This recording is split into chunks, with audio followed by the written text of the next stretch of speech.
पता नहीं मैं क़यामत वाले दिन बख्शा जाऊंगा या नहीं बख्शा जाऊंगा। 14 साल से दोस्ती है, मोहल्लेदार भी हैं, इकट्ठे रहे हैं, फिर वहाँ सऊदी अरब में भी इकट्ठे हो गए।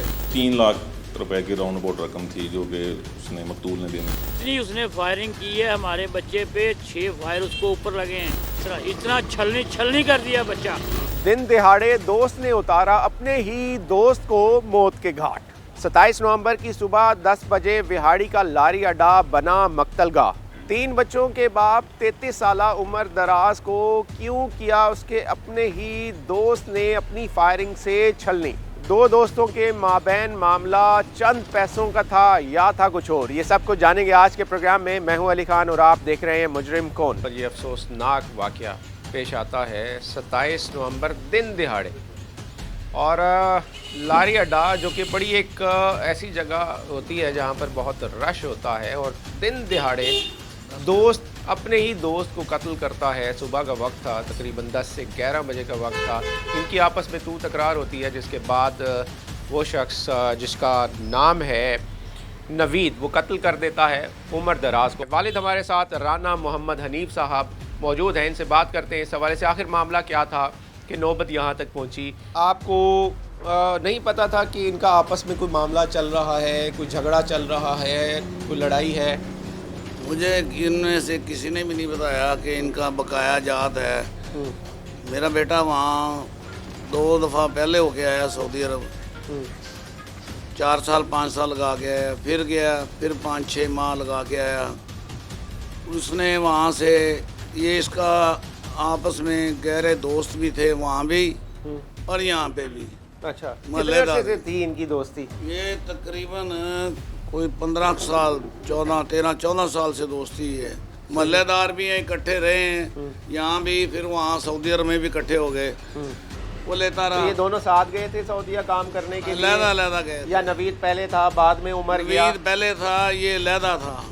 फिर वहाँ इकट्ठे हो गए, काम कारोबार ना बना। वो फिर वहाँ पे उसको जो इसने उससे लिया था कुछ तकरीबन 6,000 रियाल। उमर दराज ज़ाहिर है आपके साथ हर चीज़ हर किस्म की बात करता होगा। वो क्या कहता था इस तमाम मामले में जो बीच में होता रहा, जो 1-2 सालों में होता रहा? वो आके धमकियां भी करवाता रहा या कुछ पंचायत भी हुई? वो क्या लगता था, वो पैसे अदा करना चाहता था? उसकी पहली कोशिश ही ये थी कि मैं इसको जल्द से जल्द क्लियर करूं। अपने वालिदैन से डरता हुआ उसने ये बात नहीं की, ना उनको ये बताने की कोशिश की है। वो कह रहा था अभी मैं उन पर बर्डन ना डालूं, खुद से करना चाह रहा था, इसको क्लियर करना चाह रहा था भी जैसे भी होगा मैं खुद करूँगा। 2 या 3 दफ़ा इनके मामलात में हमने इनके उम्र के घर भी गए हैं, जहाँ पे ये नवीद नामी शख्स जो है उसके साथ बहुत ज़्यादा तलख कलामी और बदतमीज़ी की हद तक जा चुका था। अच्छा, तो इनको रफा दफा भी हमने करवाया कि आपको आहिस्ता आहिस्ता ये जो है ना रकम अदा करेगा। अभी हालात कोरोना की वजह से ठीक नहीं है। मारने की धमकी दी थी इसने पहले?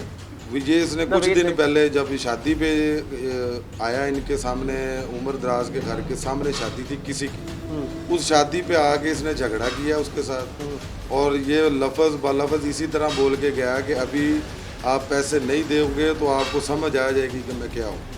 ये बात इसने कही थी? और उस वक्त भी इसके आप पास थे उस वक्त या आपको बताया था उमर ने इस बात का कि वो इस तरह से धमकियां दे रहा है? हम उस वक्त शादी से थोड़ा ही दूर खड़े थे, चाय पी रहे थे। जब ये इनकी बहस मुबाहिसा शुरू हुआ, वहाँ पे पहुँचे हैं, असला उस वक्त भी इसके पास था। सिर्फ और सिर्फ वहाँ पे लोग और काफ़ी तादाद में लोग जमा हुए हैं, जिस वजह से ये चला गया धमकियाँ देते। आपने उमर के वालिद को नहीं बताया या उसके घर उसके वालिदैन को नहीं बताया कि इस तरह से बातें कर रहा है नवीद? नवीद के वालिदैन को सारी बात का इल्म है, और उमर के वालिद को बताना चाह रहे थे, लेकिन उमर ने मना किया था कि वालिद साहब खुद परेशानी में है, कोरोना का मामला है, अभी उनको ना बताएं। सही, इस वजह से बात छुपाई गई गई थी, क्योंकि वो चाह रहा था कि मैं खुद से पैसे अदा करूँ। फरूख साहब जो कि SHO हैं, इन्होंने सारे मामले को, इस केस को ट्रेस किया। 27 नवंबर का ये वाक़या है और दिन दिहाड़े कत्ल किया जाता है। 2 दोस्त जो होते हैं आपस में लड़ते हैं। किस बात पर वो लड़ाई हुई थी और क्या चीज़ें सामने आई हैं, तफ्तीश में क्या चीज़ें सामने आई हैं, इस हवाले से जानने के लिए यहाँ पर मौजूद है। क्या मामला होता है कि इस नहज तक पहुँचता है मामला कि एक दोस्त दूसरे को कत्ल कर देता है? क्या चीज़ें सामने आई थी? देखिए, जब ये बाहर रहे हैं तो उस दौरान इनका आपस में कुछ पैसों का लेन देन हुआ था वहाँ पे, जो कि मकतूल ने देने थे कातिल को। तो उसी हवाले से वहाँ से ये वापस आ गए हैं, यहाँ रहे हैं। तो उसी ये लेन देन का जो तनाज़ा है वो इनका सबब बना है इस कत्ल का। सही। कितना अरसा ये वहाँ पर रहे हैं? दोनों एक साथ रहे, एक ही इलाके से थे, इस वजह से? जी, ज़ाहिर है ये एक ही इलाके से थे, यहाँ बिहाड़ी से एक ही मोहल्ला है इनका।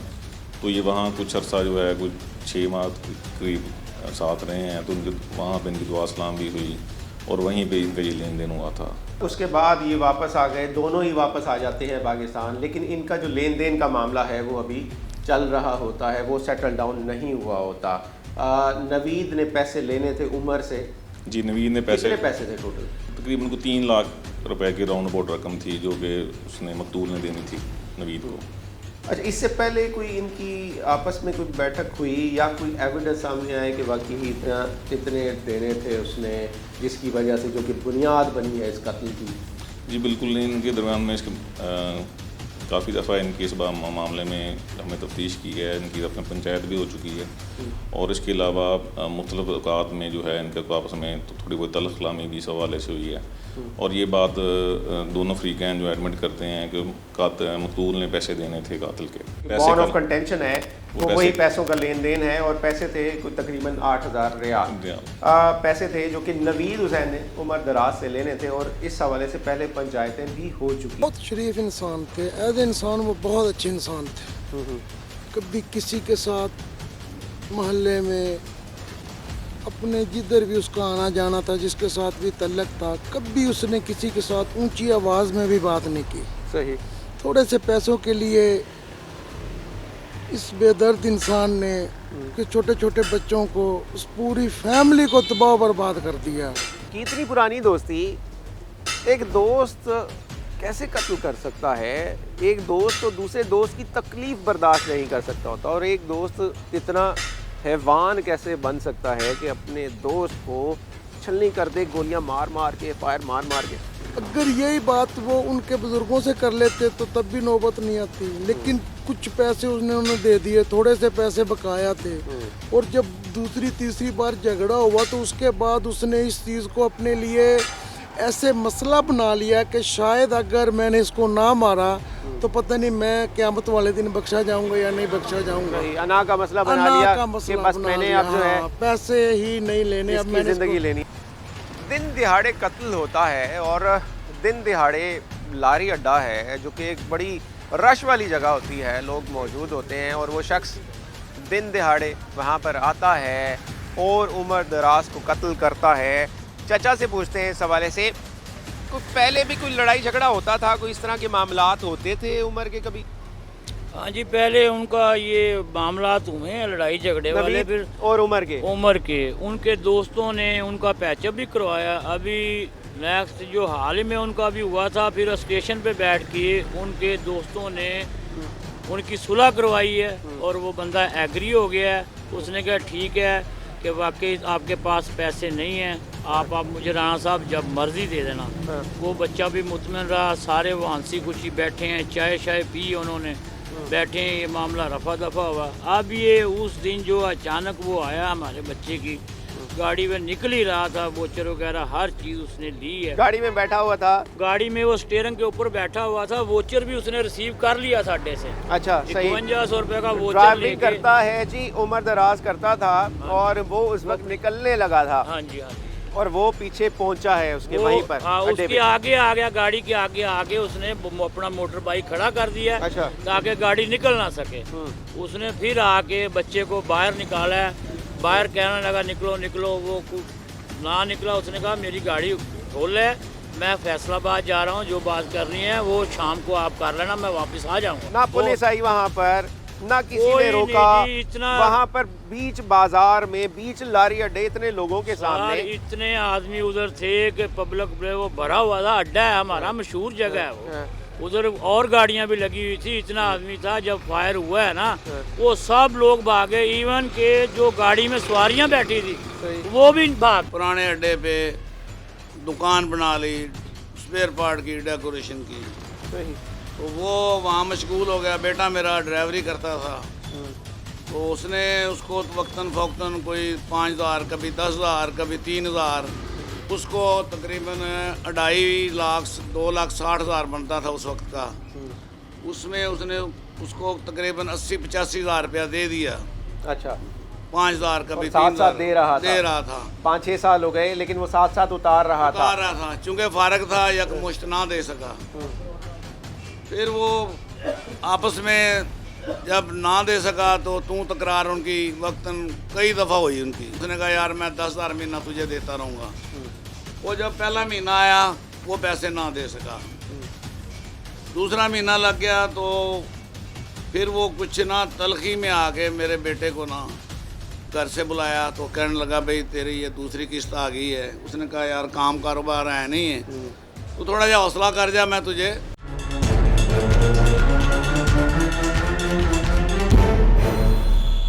नवीद खुद गया सऊदीया में, फिर इसके बाद इसे भी बुलाया उसने। कई दफ़ा क्रॉस उसने किया है कातिल ने भी, लेकिन मुझे कभी नहीं कहा कि आपके बेटे ने पैसे देने हैं। उमर दराज का जो है कोई कारोबारी मामला डिस्टर्ब थे, जिस वजह से इसने उसकी सपोर्ट की है। मासवाए पैसों के लेन देन की और दीगर कोई चीज़ सामने नहीं है हमारी तरफ। ऐसे दनदनाता पिस्टल उठा के जा रहा था, किसी को सामने पास आने दिहाड़े कत्ल किया जाता है इसी जगह के ऊपर। यहाँ पर हम मौजूद हैं, हाफिज़ सालेह हमारे साथ मौजूद हैं विहाड़ी से, और विहाड़ी का लारी अड्डा और लारी अड्डे की बैक साइड जहाँ पर ये वाक़या पेश आता है। किसी ने रोका नहीं, कोई बीच में नहीं आया, पुलिस कहाँ थी, किस तरह से सारा वाक़या हुआ? देखिए, सबसे पहली बात तो ये है कि ये इन दोनों की दोस्ती का एक बड़ा मतलब चर्चा भी था शहर के अंदर के। बड़ी पहले नवीद खुद गया सऊदीया में, फिर इसके बाद इसे भी बुलाया उसने। नवीद ने खर्चा किया था? नवीद ने खर्चा किया उमर के ऊपर, ताकि जो है वो इसको भी सेटल कर लूँ। दोस्त यही जो कातिल है पहले उसको सेटल करने की सोच रहा है, लेकिन जब उमर ने देखा कि मेरे हालात यहाँ पे ठीक नहीं हो सकते तो मैं अपने दोस्त पे बोझ क्यों बनूं, मैं वापस आकर अपना काम करूं, ताकि जो भी मामला जो मेरे ऊपर मेरे दोस्त ने पैसे लगाए हैं जो कामे की सूरत में या जिस तरीके से भी उसने लगाया मैं उसको रिटर्न कर सकूं। किसी और बात पे तो कोई झगड़ा नहीं हुआ इनका, कोई इस तरह की चीज़ें तो नहीं आई सामने कि किसी और मामला भी हो? नहीं, इस तरह की देखें कोई चीज़ सामने नहीं आई। इनका मामला जो है वो पुलिस इन्वेस्टिगेशन है या उनके वालिदैन है, अहले मोहल्ला हैं, सारी यही कहते हैं कि इनका सिर्फ कुछ पैसों का लेन देन था। उसने दे भी रहा था और उसने ये कहा था कि अभी हालात जो कि कोरोना की वजह से तो थोड़े से डिस्टर्ब है, तो जैसे जैसे मेरे पास बनते गए मैं आपको देता जाऊँगा। लेकिन अचानक से नवीद का तैश में आ जाना और इस तरह की जो है वो ये अदम बर्दाश्त की बड़ी। इसको पता था इस बात का कि उसने कितने पैसे देने हैं और किस तरह से वो दे रहा है? वो वहाँ पे अब दोस्तों ने कुछ लोगों ने बताया कि 1,40,50 हज़ार रुपया रह गया था उसका। तो मैंने कहा यार आप मुझे तो बताते, मैं दे देता उसको, कोई तरीका कार करता। कई दफ़ा क्रॉस उसने किया है कातिल ने भी, लेकिन मुझे कभी नहीं कहा कि आपके बेटे ने पैसे देने हैं। बस वो एक जिद में था उसके साथ, वो कह रहा मैंने पैसे नहीं लेने, अब मैंने इसको सबक सिखाना है, इसको मजा जगाना। हाँ, ये मेरे साथ क्यों ऐसा किया? वो उसमें ना प्लानिंग में हो गया वक्तन फ़ौक्तन उसका ना, जब वो गाड़ी से आता तो आगे पीछे उसकी रैकी करता था। उस दिन क्या वाक़या हुआ था, आपको किसने इतला दी और आपने सूरत हाल क्या देखी वहाँ जाकर? मैं उतने मौके पे मौजूद थी। अच्छा, वहीं लारी अड्डे मौजूद थे आप? लेकिन इतफाक ऐसा कि देखो मेरे अखा के सामने हो रहा, मैंने पता ही नहीं भी मेरे बेटे ने मगर लगाया। मैं अपने बेटे ਨੂੰ ਕਾਮਰਾ ਨੂੰ ਲੈ ਕੇ ਮੇਰੇ ਕੋਲ ਘਰ ਆਇਆ। ਸਾਡੇ 2 ਦਿਨ ਪਹਿਲੇ ਸ਼ਾਦੀ ਸੀ। ਮਹਿਮਾਨ ਸਾਡੇ ਅੱਡੇ ਤੇ ਖੜੇ ਸਨ, ਕੁਝ ਜਾਣਾ ਸੀ ਲੋਧਰਾ, ਕੁਝ ਜਾਣਾ ਸੀ ਖਾਨੇਵਾਲ। ਸਹੀ। ਉਹਨਾਂ ਦਾ ਫੋਨ ਆਇਆ ਕਿ ਟਾਈਮ ਲੰਘ ਗਿਆ ਵਾ ਤੇ ਅਸੀਂ ਅੱਡੇ ਤੇ ਬੈਠੇ ਹਾਂ। ਮੈਂ ਕਾਮਰਾਨ ਮੇਰੇ ਕੋਲ ਆਇਆ, ਕਹਿੰਦਾ ਅੱਬਾ ਜੀ ਚਲੀਏ, ਮੈਨੂੰ ਉੱਥੇ ਸ਼ੋਰੂਮ ਤੇ ਲਾਇਆ ਹੈ ਜੇ ਪੁਰਾਣੇ ਅੱਡੇ ਤੇ ਤੁਸੀਂ ਉੱਥੇ ਉਹਨਾਂ ਮਹਿਮਾਨਾਂ ਨੂੰ ਬਿਠਾ ਦਿਆ ਜੀ। जिसले मैं तो मेरा बेटा कामर असी नवे अड्डे ते पहुँचे हैं तो सामने मैं देखा वा तो वो वैगन लगी हुई है मेरे बेटे की। अच्छा। फैसलाबाद वास्ते। सही। तो वो स्टीयरिंग ते बैठा हुआ। अच्छा, उस वक्त आपने देखा है? हाँ, आपका बेटा बैठा हुआ था? हाँ, असी उत्थे चाह पीन लग गए तो थोड़ी देर बाद ना बंदियां दी भाजड़ शुरू हुई।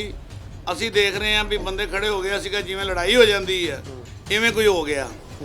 वो एवें जनाब असी देखा कि बंदा एक पिस्टल लैके मगर आ अगे जिहड़ा वा वो मेरा मुंडा दौड़ रहा था मगर तफ्तीश में क्या चीज़ें सामने आई हैं कि ये इल्ज़ाम भी लगाया जा रहा है कि उमर दराज का ताल्लुक था नवीद की बीवी के साथ। इस तरह की कोई चीज़ सामने आई? नहीं, हमारी तफ्तीश में बिल्कुल ऐसी कोई चीज़ सामने नहीं आई है। ये बिल्कुल इस कोई मामला सामने नहीं है। मासवाए पैसों के लेन देन के और दीगर कोई चीज़ सामने नहीं है हमारी तफ्तीश। मौका उस वक्त क्या बता रहा था, किस तरह से इनका आपस में झगड़ा हुआ और उसके बाद उसने फायर किए, कितने फायर किए गए थे? गश्त पे था जब मुझे 15 की कॉल मसूल हुई कि यहाँ पे एक इशू बन गया है कि बंदे को फायर लगे हैं। मैं फौरी तौर पे मौके पे पहुँचा हूँ तो मौके को कार्डन किया गया है। हमारी जो इन्वेस्टिगेशन टीम्स हैं वो मौके पे पहुँची हैं, हमारी फोरेंसिक की गाड़ियाँ पहुँची हैं मौके पे, मौके कार्डन किया गया। वहाँ से आई विटनेस के बयान लिए गए हैं तो वहाँ से ये बात सामने आई कि ये पहले वहाँ पर जो कातिल था वहाँ मौके पे पहुँचा है। उससे पहले जो मकतूल है वो ड्राइवर है क्योंकि था, वो उसकी गाड़ी लगी हुई थी, वहाँ पे सवारियाँ बैठी हुई थी, वहाँ पे ये आपस में थोड़ा हाथापाई हुई है इनकी। फिर ये वहाँ से जो मकतूल है वो उसके आगे लग के भागा है और वो उसके पीछे गया है। कातिल जो है पीछे जाके लारी अड्डे की बैक साइड पे एक खाली प्लॉट है, वहाँ पे जाके उसने इसको कोई तकरीबन 9 फायर जो हैं फायर किए हैं। 9 फायर मारे गए हैं नवीद की तरफ से, सारे के सारे उसे लगे हैं और जिसकी वजह से उसके मौके पे डेथ हो गई है और उसके फ़ौरन बाद जो कातिल था वो मौके से फरार हो गया। आला कत्ल बरामद हो गया। क्या था, कौन सा पिस्टल था? जी, इसकी गिरफ्तारी के फ़ौरन बाद हमने इसे आला कत्ल भी बरामद किया और वो पिस्टल 30 बोर था। के बाहर भी पुलिस का होना जरूरी होता है, वहाँ पर मौजूद नहीं थे, कुछ नहीं किया उन्होंने, कुछ नहीं किया। 10 कदम के फासले पे पुलिस वालों के पास से वो गुजर रहा है कातिल, यानी कि अड्डे से वो फायरिंग करके इतनी उसने फायरिंग की है हमारे बच्चे पे। 6 फायर उसको ऊपर लगे हैं, दिल के ऊपर, ये गर्दन पे, ये इस तरह इतना छलनी कर दिया बच्चा। तो उसने उधर से वो बंदे जो भागे हैं फिर वो मार के बड़े आराम से आ रहा है, फिर एक आदमी ने भी उसको जप्पा डालने की कोशिश की है, उसको थप्पड़ मारा है। अभी ये बाइक से गिरेगा मैं इसको पकड़ूंगा। अच्छा। लेकिन वो जरा हिलजुल उसकी हुई है, उसने फिर पिस्टल निकाल लिया। तो उसके साथ एक बड़ी गाड़ी भी लगी हुई थी जिसमें हमारे भाई साहब को पता नहीं चला, गाड़ी साथ खड़ी थी।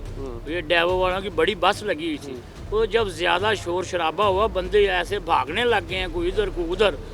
तो फिर हमारे भाई ने पूछा क्या बात है, उन्होंने कहा जी लड़ाई होगी। इतने में वो हमारे भाई ने जब देखा बच्चे ने, तो वो हमारा बच्चा जो है वो पीछे नादर सैन में, सही, वो अपनी जान बचाकर भाग रहा था और नवीद उसके पीछे था। वो पिस्टल लेके उसके पिस्टल उठाकर शहर के बीचों बीच एक शख्स जो है पीछा कर रहा है और उमर आगे अपनी जान बचाना चाह रहा है, लेकिन उसकी जान किसी ने बचाने की कोशिश नहीं की। दोस्ती कब से थी उमर दराज और नवीद की दोस्ती, कितने अरसे से थी, कितना अर्सा ये वहाँ पर रहे हैं और मामला क्या थे इनके?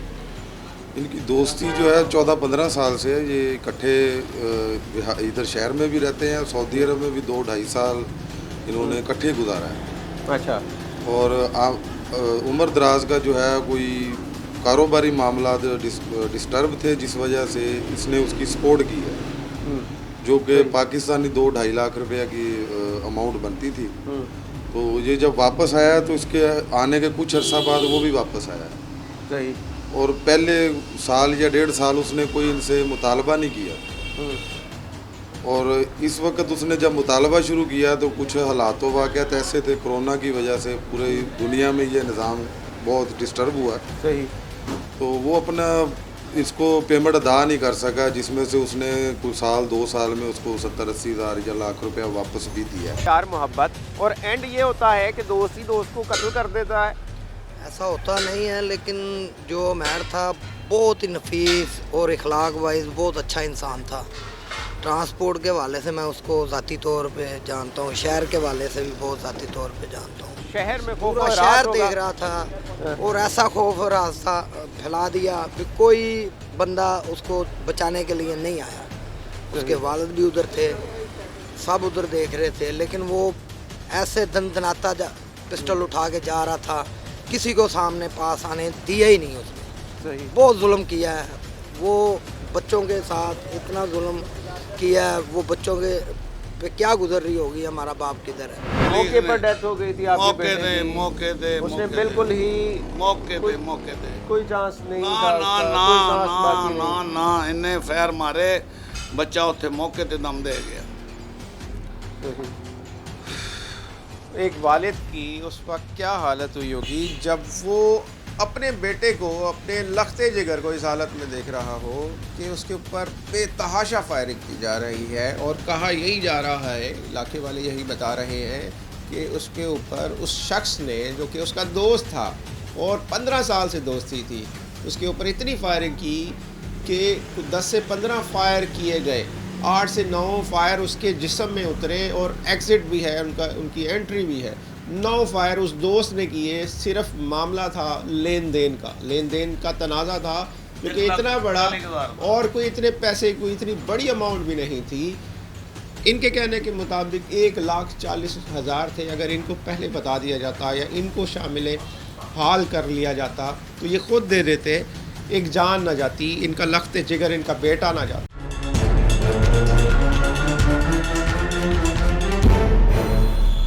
किसी और बात का था जिसका गुस्सा उसने जो है वो इस पे आके, उम्र पे आके उतारा और उसको जो है वो हमेशा के लिए अपनी नींद सुला वक्त होके चला गया। नेक्स्ट टाइम फिर उसके साथ उसने फ़ोन पे यही बहस की है, भी मैंने पैसे नहीं लेने, अब जिधर तू मिलेगा उधर तुझे मजा चुकाऊंगा। अब उसके छोटे छोटे बच्चे हैं, वो रोते हैं जब हम जाते हैं, वो बाप समझ के हमारे गले लगते हैं। जाहिर है। उसकी बेवा जो है वो हमसे नहीं देखी जाती। वज़ीर आला तो भी और अपनी जो अदलिया उस तो भी उम्मीद रखदा कि मैनू मेरा इंसाफ मिलेगा। इलाके में क्या रिप्यूट है नवीद की, मैं पूछना चाहूँगा, जो कि कातिल है। देखिए, इसमें जो नवीद की सूरत हाल है उसमें जो इलाके के लोग हैं और उसके घर वाले भी उससे थोड़े से परेशान थे कि बात बात पे तलखी होनी, और हत्ता कि जो उसका कारोबार था ऑटो स्टोर का, उसके अंदर भी ग्राहकों के साथ उसका ऊंच नीच रहता था।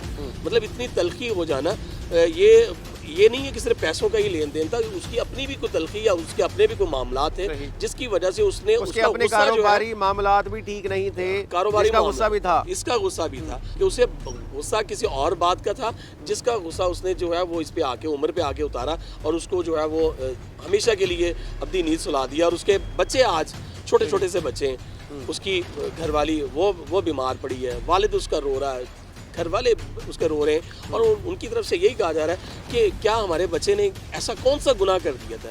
अपनी गाड़ी में वो शख्स बैठा हुआ है, वो ड्राइविंग करता है और सवारियां उसके साथ बैठी हुई हैं। वहाँ से उसकी गाड़ी से नवीद उसे उतारता है और वो अपनी जान बचाता हुआ भागता है और पीछे इस साइड पर आता है। उस असना में ना कोई पुलिस आई बीच में, ना किसी ने रोका कि उसकी जान बचा ली जाए, इस तरह का कुछ नहीं हुआ। और देखिए, दिहाड़े वो असला लहराता हुआ उसके पीछे जा रहा है, फायरिंग कर देता है। कोई कानून नहीं है क्या? 2-3 फुरलांग के फासले पे जो है वो पुलिस स्टेशन मौजूद है, पुलिस वाले लारी अड्डे में मौजूद हैं, उसके बाद पुलिस का, और देखिए उसकी दीदा दलेरी देखिए, उसके पास पिस्टल भी आता है और फिर सरेआम वो दंदना के जो है वो फायर करता है। 9 फायर तो उसके बेवस्त होते हैं, उसको दाखिल होते हैं, 9 फायर लगते हैं, छलनी कर दिया।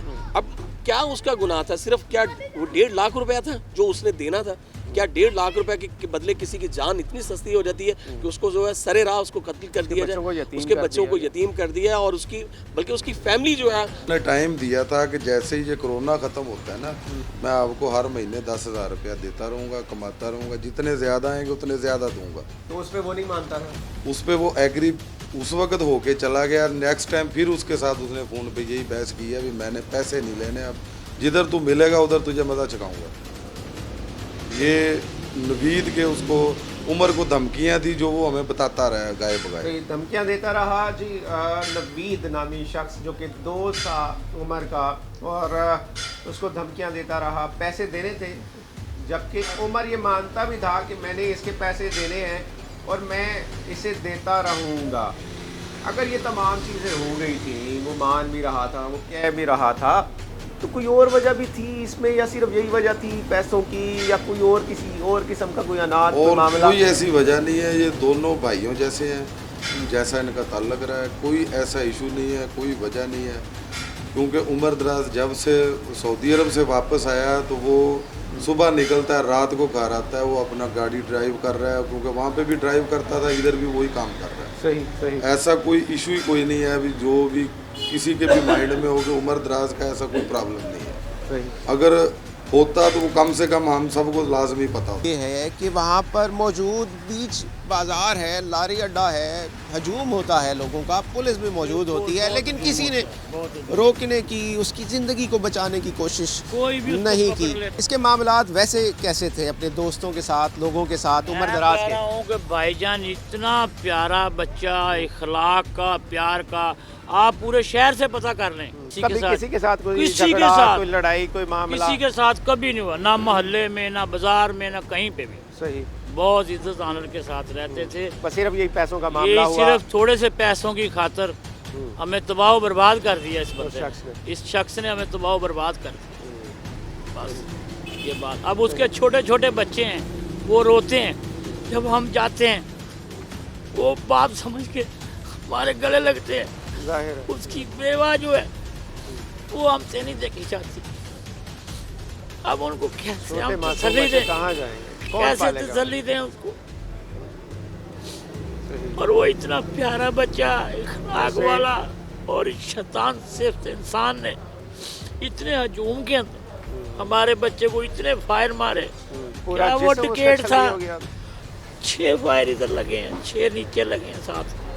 सही। 8-10 यानी कि फायर लगे एक हैं। मैगजीन उसने पूरी खाली करके तसल्ली करके वो गिराई वहाँ पे। इतना अनाज सिर्फ 2-2.5 लाख रुपए के पीछे। सिर्फ इतना हमें बताता, हम डबल ट्रिपल दे देते उसको। क्या छोटे नहीं देने? मासूम बच्चों के बाप को इतना बेदर्दी से शहर के बीचों बीच कत्ल कर दिया जाए और ये कानून को अपने हाथ में ले लिया जाए। ठीक है, वो ये मानता था कि मैंने पैसे देने हैं और मैं दूंगा पैसे, तो हमें बता। लेकिन उसका मतलब ये तो नहीं कि शहर के बीचों बीच अगर वो नहीं दे सका और कोरोना की सूरत हाल थी, तमाम कारोबार इस वक्त बंद हैं और ये उसी के ही आफ्टर इफेक्ट्स हमारे सामने आ रहे हैं कि वो कोशिश कर रहा था, वो मेहनत मजदूरी कर रहा था कि पैसे दे सके उसके, जो उसने अपने दोस्त समझकर उसके ऊपर लगाए थे, इसने लिए हुए थे पैसे उससे, लेकिन वो चाहता था, बल्कि कुछ रिटर्न भी कर चुका था, लेकिन उसके बावजूद भी उसने, उस सफाक शख्स ने उसके जिस्म में इतनी गोलियां उतारी कि उसका पूरा जिस्म छलनी हो गया। खाली ਕੀਤੀ ਉਹਨੇ ਇੱਕ ਮੈਗਜ਼ੀਨ ਫੇਰ ਲੋਡ ਕੀਤੀ ਉਥੋਂ ਤੇ ਬੇਤਾਸ਼ਾ ਉਹਨੇ ਕੋਈ 10 12 15 ਫਾਇਰ ਮੌਕੇ ਤੇ ਬੜੀ ਬੇਦਰਦੀ ਨਾਲ ਮੇਰੇ ਬੇਟੇ ਨੂੰ ਕਤਲ ਕਰ ਦਿੱਤਾ ਗਿਆ। ਚਿੱਟੇ ਦਿਨ ਦੇ ਵਿੱਚ ਮੇਰੇ ਨਾਲ ਐਡਾ ਜ਼ੁਲਮ ਹੋਇਆ। ਮੈਂ ਸਮਝਣਾ ਕਿ ਮੇਰੇ ਨਾਲ ਇਨਸਾਫ ਕੀਤਾ ਜਾਵੇ। ਮੈਂ ਹੁਕਾਮੇ ਬਾਲਾ ਤੋਂ ਵੀ, ਵਜ਼ੀਰ ਆਲਾ ਤੋਂ ਵੀ ਔਰ अपनी जो अदलिया उस तो भी उम्मीद रखदा कि मैनू मेरा इंसाफ मिलेगा और कातिल नूं ओहदे कैफरे किरदार तक पहुँचाया जाए। कितने बच्चे हैं आपके बेटे के? 3 2 बेटियां, एक बेटा। बच्चे हैं छोटे, 5 क्या साल के, हालत 4 है साल बच्चों के। की? अब क्या हालत हो बच्चे गई? अब इसी तरह बस बीमार पड़े हैं, बुरी हालत है। अल्लाह ताला सेहत दे उनको। वो बहुत परेशानी में है, ख़ास तौर पे उम्रदराज की बीवी, उसको अब चौथा बच्चा होने वाला है। वो ज़्यादा ही इस बात को, इस सदमे को बर्दाश्त नहीं कर रही। हमें भी ना सिर्फ आपका घर बल्कि उन मासूम बच्चों के बाप को कत्ल किया, बल्कि ख़ुद भी जेल की सलाखों में है। का जो बयान है उसके मुताबिक वो क्या कहता है? बॉन ऑफ कंटेंशन यही पैसों का लेन देन था, उसने पैसे देने थे और जिसकी वजह से उसने कत्ल कर दिया। जी बिल्कुल, मुलज़म का भी यही बयान है कि उसके माली हालात को इतने बाहर से आने के बाद पाकिस्तान में और पीछे कोरोना की वजह से उसके माली हालात को इतने अच्छे नहीं थे और उसने कई दफ़ा ऐसे रकम का तकाजा किया था, लेकिन उसने नहीं दिए थे। बस यही इनके बोन ऑफ कंटेंशन बनी है, दीगर कोई रीज़न नहीं है उसमें। सर क्या कहेंगे इस हवाले से? मामला कैसे सेटल डाउन हो सकता था? ये कत्ल की नौबत ना आती, किस तरह से जो है कानून का सहारा ले सकता था जो कातिल है? लेकिन इसको बहुत इजी था कि पंचायती तौर पे भी हल किया जा सकता था। हमारे भी यहाँ पे जो DRC है, कमेटीज़ बनी, मिसालती कमेटी बनी हुई हैं थाना लेवल पे भी, उस पर भी इस मसले को ला के हल किया जा सकता था। इसके अलावा जो मकतूल था वो से जो बात सामने आई है कि वो एक साथ की शक्ल में से पैसे पे भी कर रहा था, तो इसमें सब्र का मुजाहरा करना चाहिए था। तो ये कोई इतना, अब जाहिर है अब कौन सा से पैसे मिल गए हैं, तो इस चीज़ को अगर दोनों फैमिलीज जो तबाह हो गई हैं, तो इस हवाले से इनको जो कातिल है उसे सोचना चाहिए था इस बात को, किसी दीगर तरीके से भी हल किया जा सकता था। कैसे गिरफ़्तार किया? एक बड़ा पॉजिटिव हमें कार्रवाई नज़र आती है पुलिस की यहाँ पर कि पुलिस ने विद इन नो टाइम मुलज़िम को गिरफ़्तार किया, जबकि वो वहाँ से फ़रार हो चुका था। क्या कहेंगे, किस तरह से गिरफ़्तारी डाली गई, किस तरह से पकड़ा गया उसे? मौके जी बिल्कुल मौके से फ़रार हो गया था और छुप गया था, लेकिन हमने फिर जदीद टेक्निक को इस्तेमाल करते हुए मुलज़म को अपने वसाइल इस्तेमाल करते हुए इसमें मेरी और मेरी टीम की अफसरान बाला की ज़ेर निगरानी बड़ी अच्छी काविश रही। उनकी हिदायत पे हमने इसको बड़े अच्छे तरीके से हैंडल करते हुए मुलज़म को 3-4 दिन के अंदर ही ट्रेस करके गिरफ्तार कर लिया था। Thanks lot. हमारे साथ मौजूद थे राना फ़ारूक साहब जो कि SHO है थाना दानेवाल के। यही बता रहे थे कि मुलजिम को within no time trace कर लिया गया था। लेकिन सबसे अहम बात जो है तो यही है कि जो लेन देन के मामलात हैं उसमें सब्र के दामन को हाथ से नहीं छोड़ना चाहिए। उसने ना सिर्फ अपने घर को बर्बाद किया, उसे तो कत्ल किया, उसका घर भी बर्बाद हुआ, बल्कि उसके साथ साथ उसका अपना घर भी